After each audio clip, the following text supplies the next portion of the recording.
On Venus Day, Friday, I'm going to share a little bit of the myth about Venus, or Inanna or Ishtar.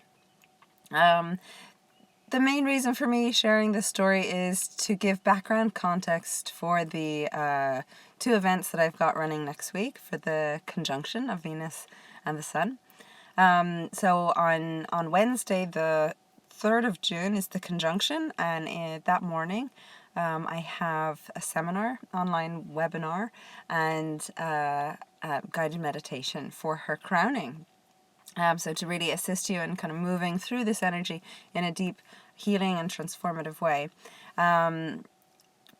This myth, this story, is to give that background context to the understanding of the energy archetypes that we're playing with, that we are personally and collectively journeying through at the moment. So, the story of Venus, told through the Sumerian or Babylonian texts, would come through as Inanna or Ishtar. They're generally depicted as the same person. So for this, the journey is of her descent to the underworld. And so in her descent to the underworld, she is going to meet her twin sister. And before I get into the story, the two of these two characters are essentially the same person. And that's what's so wonderful about myth and stories and all that sort of stuff, is that essentially they're just wonderful, wonderful stories telling about the complexity of a single person, about the shadow and the light aspects, etc. So, Inanna is considered the goddess of life, the queen of heaven and earth, of love and beauty. And so this is her connection to Venus. And then Ereshkigal, her twin sister, is queen of death, of the underworld, goddess of suffering and destruction. And so one is the light aspect of soul, and the other is the shadow aspect. And so each of these aspects exist within us. So really it's telling the story of our own human existence, the journey that we go through ourselves. We cycle through this. It's not just like it happens once. But what's so lovely about wrapping our heads around the story now is that we are journeying and attaching ourselves to this story, to this archetype, and this energy, because Venus is in a descent. As she lowers in the evening sky, she is about to conjoin with the sun, and then this is what she's doing on her retrograde. And then she will begin her rise again. So essentially it is a a story of the movements of the lights in the sky. And then we are a light, we are a soul. And so we're just aligning ourselves with the greater cycles that exist around us. Okay, so Inanna goes to the gates, to the first gateway of the underworld, and she demands to be let in to the underworld to be with her sister. And her sister is in mourning because her husband was killed in battle. And what you initially do not realize is that actually Inanna in one way is responsible for his death. And so even though she's saying that she wants to mourn with her sister, there is some sense of guilt or remorse, perhaps, that she wants to get rid of, purge from herself. There is some sort of moral underlining that's going on there. There are also other various tales that she is actually going now to overtake the throne of the underworld while her sister is in deep mourning. So there's a few different complexities to the story, but essentially, as Inanna is descending, she's commanding entrance into the underworld. The gatekeeper goes to ask Ereshkigal if she will grant Inanna permission to enter. And she said, well, if she's going to enter in here, well, she'll be treated just like every other soul that enters into the underworld. She passes through each of the 7 gateways. She is judged, and an item of her possessions, her clothing, her anything that kind of links her to her life is stripped of her at each gateway. And so she passes through the first gateway and her crown is removed. And at first Inanna is irritated and asking why her crown was taken from her, and the gatekeepers explain that this is the way of the underworld. If you wish to descend into the underworld, you must release your attachment to your worldly possessions and to your position, what you consider valuable in your life. And so we can really associate this with a lot of the Venusian energies, our possessions, our attachment, what we hold value on, and also an aspect of what it is that adorns us to make us feel more beautiful. And so it starts with the removal of her crown, and as she goes through each of the gateways, another item of her clothing, whether it's her jewelry or her clothes or her breastplate, each gateway strips her of these queenly possessions, these beautiful possessions that adorn her body. And so she is eventually left bare, naked, and in one way vulnerable, stripped of any sense of attachment to her life, her previous life that she was so attached to. So this descent is a really wonderful way of stripping you of any attachments that, giving yourself the opportunity to kind of spring clean any attachments that are really kind of blurring you from seeing your true essence. And so she gets to the throne room. She passes through all of the 7 gateways. She gets to the throne room to meet Ereshkigal.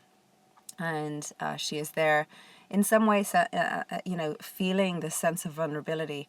Now perhaps even dwelling on the remorse of the sadness she has for causing the death of Ereshkigal's husband. And upon seeing Ereshkigal is in... she's in discomfort, she's in distress in a way. She's actually pregnant. And so she's going through this internal transformation of her human form, and she's not finding any joy from it at all. And she is the queen of discomfort and pain and suffering. And so this is the reflection of the human aspects of, if Inanna is the goddess of life, yes, in order to give life, there is a sense of discomfort that does go on. At the same time, that transition of pain, or however you wish to portray it. But essentially, this is what Ereshkigal is portraying, that through the birthing, there is some sense of discomfort that does need to be experienced. That transformation of the body has to be experienced.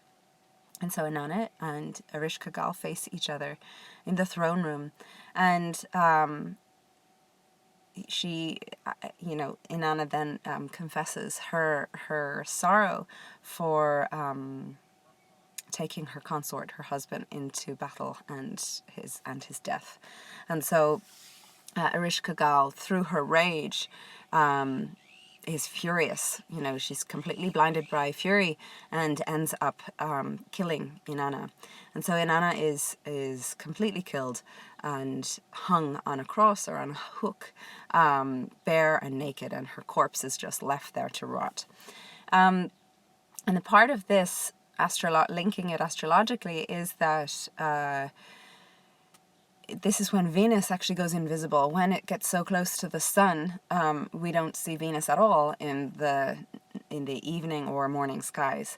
And so this is where we say Venus has truly died, and she goes invisible, because her essence has in some way left. And during this time, Ereshkigal goes through the birthing process. Again, an invisible moment of between life and death. A back part to this story is, Inanna said it, but before she entered into the underworld, she asked that her servants, her friends and her family, that if she is gone for too long, if she's gone for 3 days, that that they send help to the gods to come and retrieve her. And so at this point, we're at the 3-day mark, which is the length of time that she is in invisibility with the sun. And so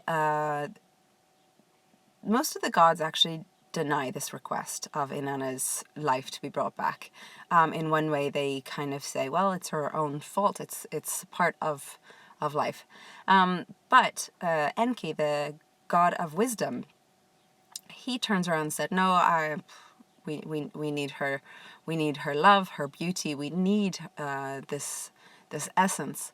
So bring her back. And so from the dirt under his nails, as the story goes, he creates 2 creatures, androgynous creatures. And I'm going to call them pixies, okay? And that's really more so to align them with the energy of Gemini at the moment.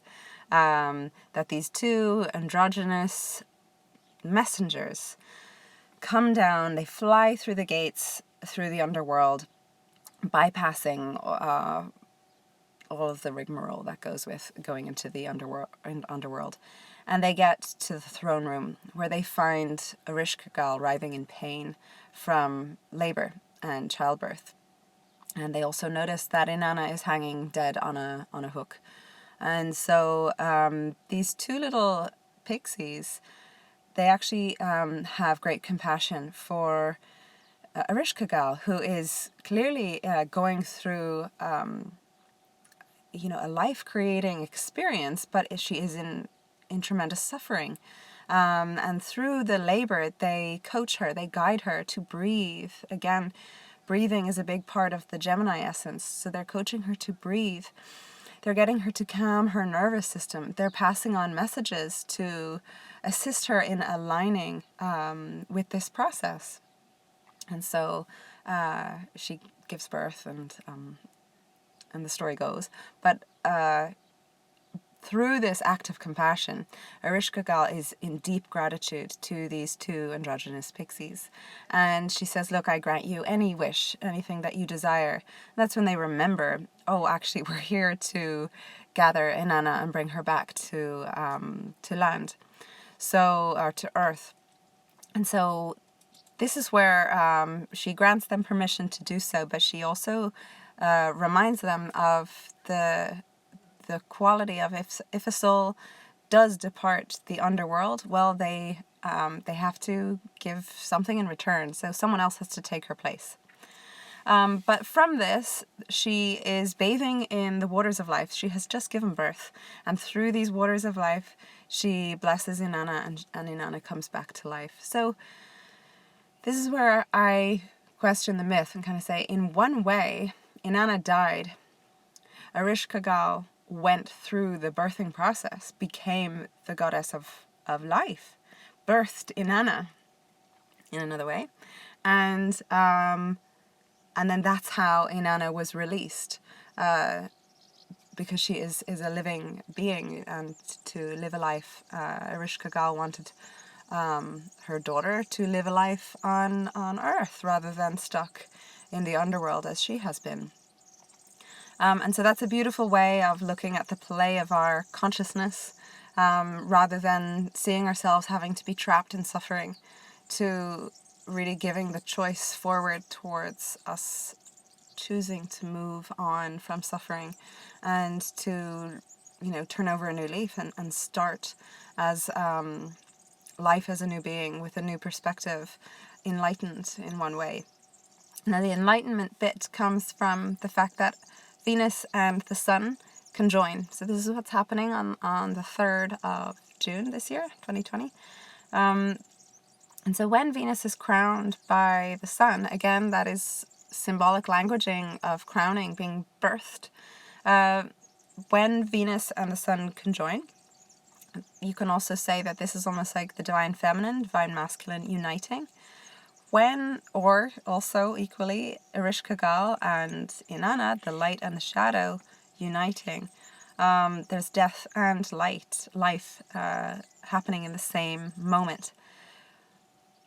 A lot of ancient texts will will share that this union of the yin and the yang, the divine masculine, the divine feminine, of the light and the shadow, in this moment of divine union, that is when acceptance, love, and enlightenment happen.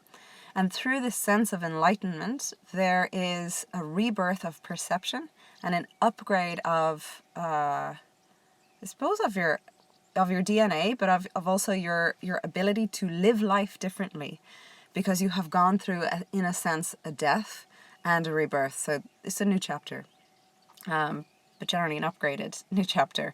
And so this is where we would say that she is crowned and rises.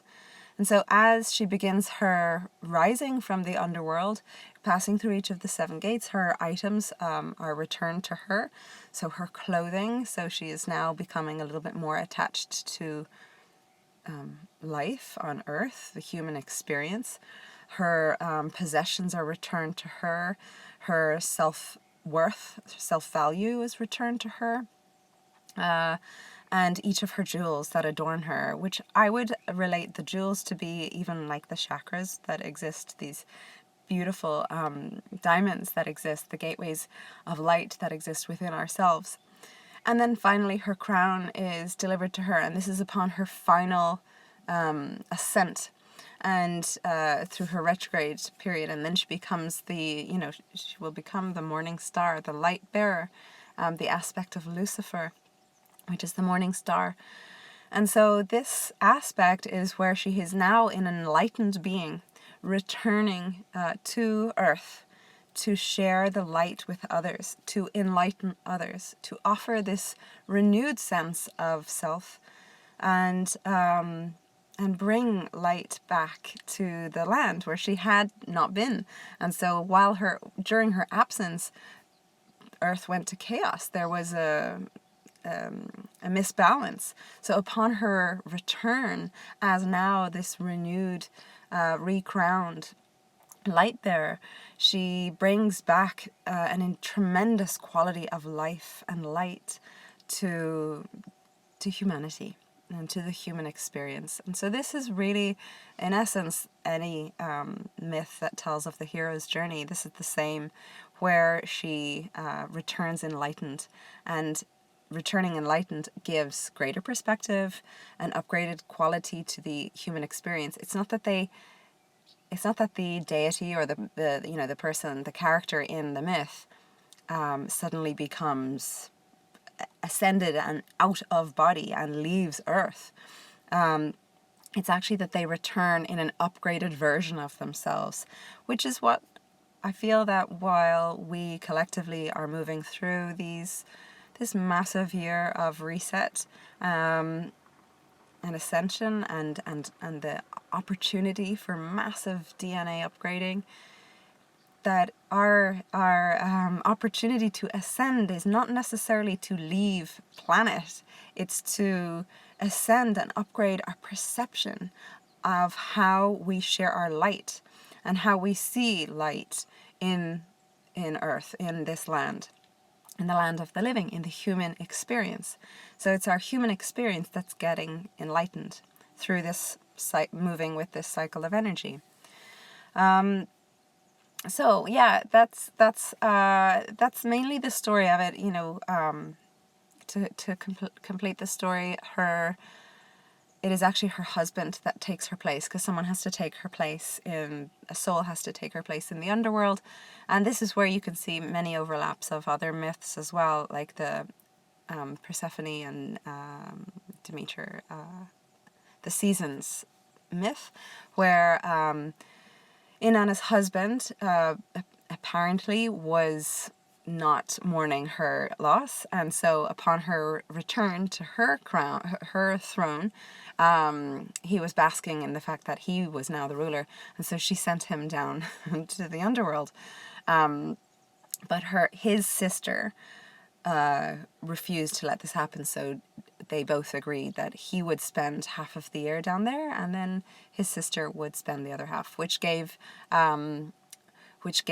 another fragment to the idea of the seasons and the light and dark play again.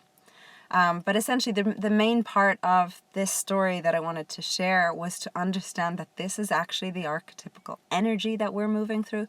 This is aligning with the planetary movement that we have with Venus, and the Sun conjoining next week, and Venus's retrograde journey, her descent, and then her rising.